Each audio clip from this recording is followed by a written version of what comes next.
good evening, C3 parents, and welcome back. Welcome back. It is another Wednesday, and we are actually going to have a little bit of conversation about mental health and I just had to have that thing running, mental health and our kids, our children. So we're going to have another Reddit post that we are going to react to. We're going to talk about, we're going to unpack this, and we're going to get really passionate about it because apparently I don't know how to talk about stuff without getting really passionate and getting on a soapbox. I'm really sorry about that. I am going to, let's roll the intro before we get to all the admin and the conversations and the fun stuff.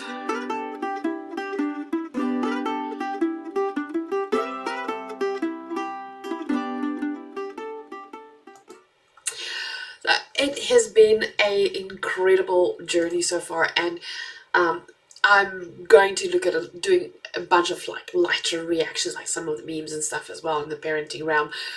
But I've just found that doing these reactions, it makes it a bit easier to unpack real questions and real issues, and for us to like get our toes dirty and get our hands dirty in the whole parenting journey. If you are on TikTok, you will see that I'm still unpacking some parenting the parent stuff there. So give us a follow there and come engage, come join the community. It is awesome to see you. So if you like our content, please hit the like button. It helps in this world. Share it. Helps in this world. It helps help this channel grow. Right, so let's dive into tonight's conversation. Tonight's conversation is about mental health for children. This is a very specific example that we're going to use as our springboard regarding mental health and children. So let's dive into. I'm a parent of a 6-year-old who seems to have inherited her father's anxiety and my perfectionism. From a very young age onward, she feels this internal pressure to be the best, to do the best, and is terrified of failure. Okay, sorry for the squealy. I think my allergies for my cat and dog has decided to come back with a vengeance tonight, so I know I sound like a squeaky toy, I'm sorry. Anyway, let's carry on. I'm doing my very best to limit displaying my perfectionism and can confidently say that she does not witness me speaking badly about myself or criticizing myself, and try and make sure that her father manages his anxiety to the point the kids don't see much of it. But I'm unable to control that part of it, and she does sometimes witness him feeling upset or out of sorts due to work stresses.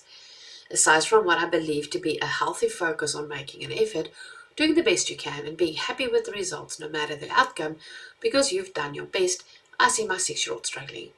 This morning she had a meltdown because she was afraid that she would fail at one of her subjects at school. Now, I wouldn't say she's gifted. I'm a teacher in training and have an idea of what it would look like. But she's naturally good at school and is well ahead of the curve for literacy and numeracy. Instead of that giving her confidence, it seems to make her anxious when she doesn't naturally excel at another topic. They are currently learning some touch typing, and it's not something that comes natural to her because she just hasn't done much of it.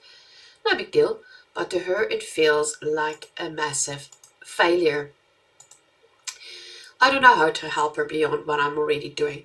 And my heart is breaking for her that she feels this pressure this young. She has real trouble staying in the moment and will immediately worry about XYZ in the future if ABC happens right now. I regularly talk to her about the fact that we love her just for the person she is. I tell her that she is amazing and that it's okay not to do everything perfect. I tell her that she is loved and looked after and that she doesn't have to worry about what's ahead because A, most of the time we can reason conclude that it's not realistic to worry about it, and B, mum and dad are there to take care of her and we will take care of the worries. I'm helping her to relax at bedtime with soft music and some guided meditation. What I'm finding really hard to balance is being careful not to set off her anxiety while also having very simple expectations of doing the homework she needs to do or tidying up her bedroom. Just those simple things can set her off, and it makes it hard to enforce some basic things that are simply part of the jobs that we have to do for school. How can I help her build her resilience without telling her to just push through? I feel like I'm failing her. Ironic. Remember being miserable growing up, partly due to never feeling good enough, and would sell both my lungs to make sure my daughter doesn't experience that. Am I overreacting to this situation, or where does a personality trait turn into a mental health concern? Mommy, mommy, mommy. All right. I know it doesn't want to come. Anyway, all right. Oh wow. How do you unpack this? How do we unpack this? How do we get into this? Oh, this one is a difficult one. No, it's not really a difficult one. First of all, just like you would go to the doctor for a cold or flu or something, mental health is just as important. It doesn't sound like the husband or the wife actually go and get help or get assistance. And here's the thing, perfectionism, OCD or perfectionism can become a mental health, it is a disability, and can become a mental health disability to such a degree if it hampers your quality of life. So that's the first thing to look out for. The second thing to look out for is that anxiety, the way that you're talking about the anxiety that your kid is already experiencing, that is something that needs support. It needs support. And here's, with all good intentions, people listen up. With all good intentions, when we see someone experiencing anxiety, we go like, oh, this is not so bad, look at this, it could have been worse, da da da da da. We try to get them to focus on a myriad of other things. And here's the thing, any person that suffers from anxiety will tell you that's not helpful. That is honestly not helpful. It's like telling someone in a wheelchair, oh, it could have been worse. You could have had no wheelchair at all, kind of situations. Like, they still have the disability, they're still experiencing it. So when a child, every child should have access to mental health care. Now, depending on which country you are, they call it different things. In South Africa, they call it play therapy or speltherapy. And here in the Netherlands, they call it, oh man, I had words just now. I'll remember a bit later. But it's like, you have chill people, pedagogische therapy.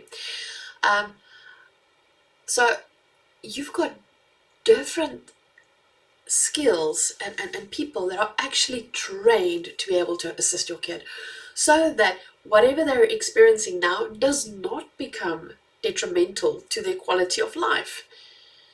But she needs the support now.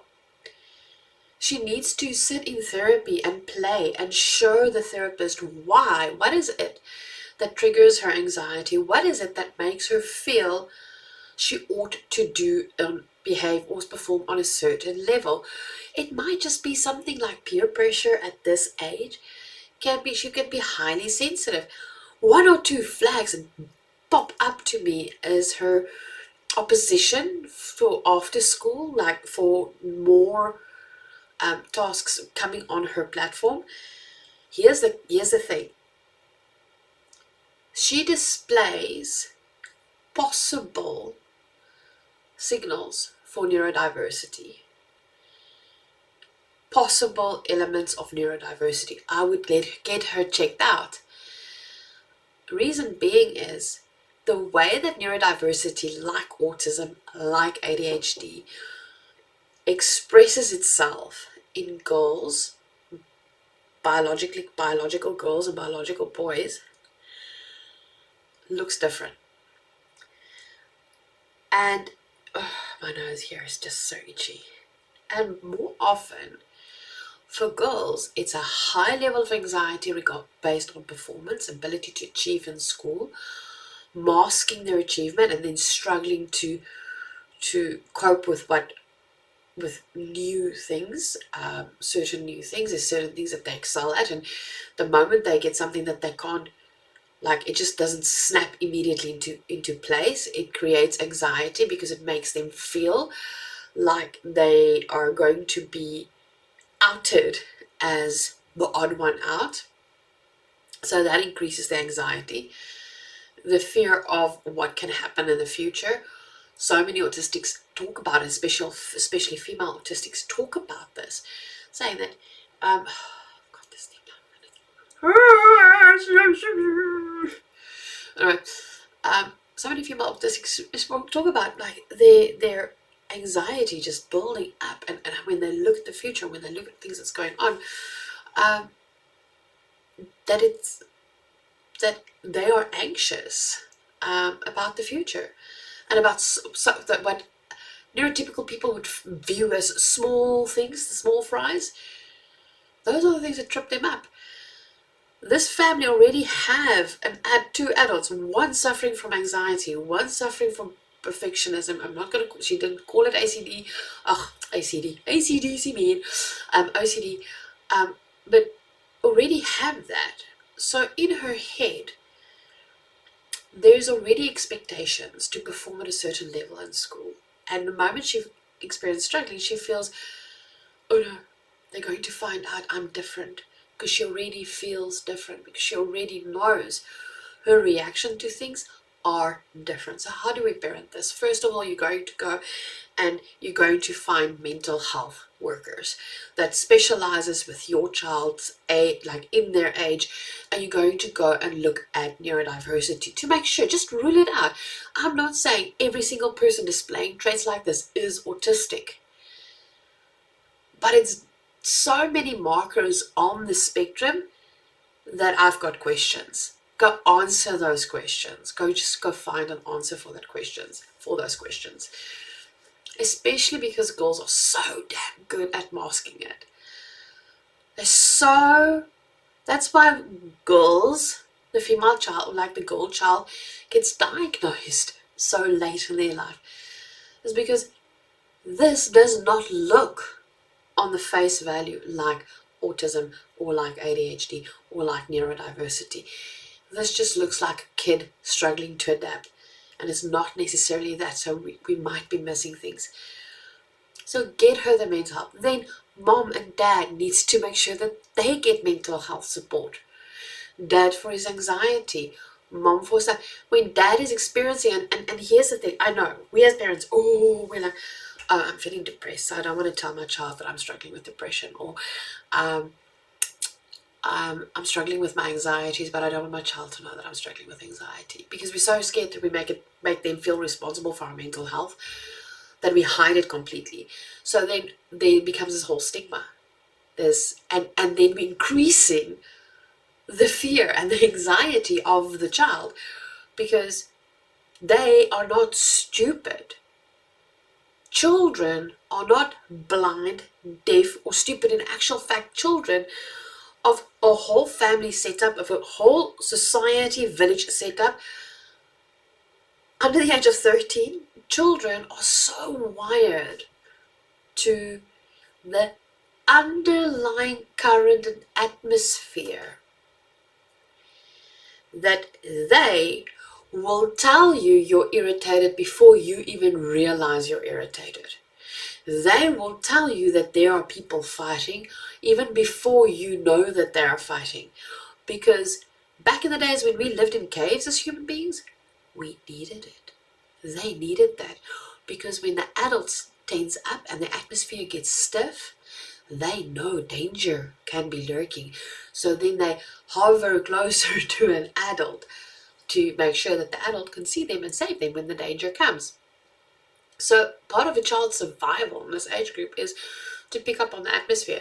Now you're trying to hide your perfectionism, you're trying to hide your OCD, and now your kid's looking at you and like, oh, so it's double standards. I appreciate that you're trying to tell me that I am worthy, whatever, but I'm not good enough for you to be honest with me and authentic with me with who you are. And that becomes a problem. I'm not saying they need to see every single panic attack. But what I'm saying is our children should be allowed to know that mommy struggles with this or daddy struggles with this. This is what's going on. This is my humanity, and this is where I have dents and scrapes and knocks. You're still safe with this beat up buggy that's driving, but I'm here and we can talk about it. Because it doesn't help I hide, because it makes them, if she struggles or if any child struggles with the unseen disabilities, the hidden disabilities, if they start struggling with that and we hide it, and they know that we are struggling with the same stuff, but we hide it, we're teaching them to be ashamed of it and to put more pressure, to be trying to be more perfect, to increase the levels of OCD, or to increase the levels of anxiety, to increase the fears. And that big, I want to say, like with what makes anxiety such a big bastard is it's a small thing that can trigger it. But if the adults that also suffer from it ignore it or pretend that it doesn't exist, what we're doing is we're snowballing. We're making it bigger and bigger and bigger and bigger for the kid. And now oh dear, the adult's not coping, so they won't be able to take care of me, gets triggered. Instead of when the adult is not coping and you're honest with the kid and say, hey, he's having a panic attack, it is a mental disability. This is what we do to help him work through his anxiety and live by example. The daughter will actually get a good example of how to work through it. Of, oh, okay, so this is how I feel. And hey, Dad, I see, like, you have this, so my hands feel this way, my body feels this way, this is how I'm processing it. That she has an ally. What's happening in this household is this child is being isolated, like every person is isolating themselves away from their village and from their community and from support for the sake of putting on a brave face for the children. But you're not putting on a brave face for the children. What you're doing is you're making it worse for the children because you're not authentic and you're not honest with the kids, and now you're isolating them and your kid is struggling with exactly the same things that you're struggling with. So you have to get, first of all, you have to get a mental health support for both the adults and the child. A child is never too young to get mental health support. One of the biggest gifts that you can give your child is, like you would have a general healthcare practitioner for physical ailments. Phone number in your phone book, you can phone say, have someone like that for mental health care for your child. It's not necessarily always easy to get access to that depending on what country you're in and how the healthcare system works. But it's one of the things that you can set up for your child and have that available and have that even like once in every 6 months. You're just like, well, okay, listen here. It's been around 6 months. Let's do this. Starting off school, preparation for school. Let's do this. Let's go see someone that can explain things to you. Not just a teacher, but someone that can talk to the inside. So that we destigmatize mental health care. You go for a 6-month weekly. Every 6 months you go for a checkup at the dentist. It should be literally like, oh, and when I'm like, I'm feeling a bit under the weather, so I'm going to see the general practitioner, so I'm going to go see the doctor. Or I am struggling emotionally and I'm not really getting the best of myself, or there was a big change that I cannot put in words and I'm struggling to process it. So I go and see a psychologist, a doctor for my psychological, the inside help in my brain. I get evaluated. I get things sorted because I'm allowed to express what I'm feeling and I'm allowed to do these things. One of the other things that stood out for me is the fact that after school she's done. Now for her age it's very normal. Dude, depending on which country you are, your child is in school almost for a longer time period than what an adult is at work.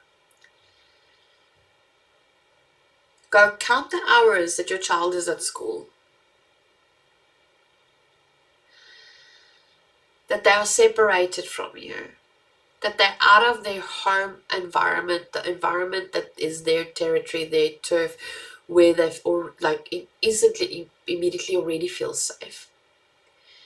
So when they get back from school, they are done. They are done keeping it together. They are just done. And now you ask them, oh, now you need to do this, and now you need to do that, and now you need to do this.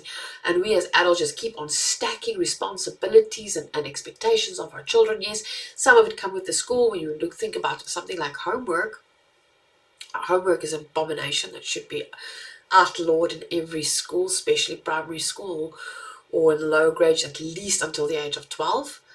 No school should have something like homework.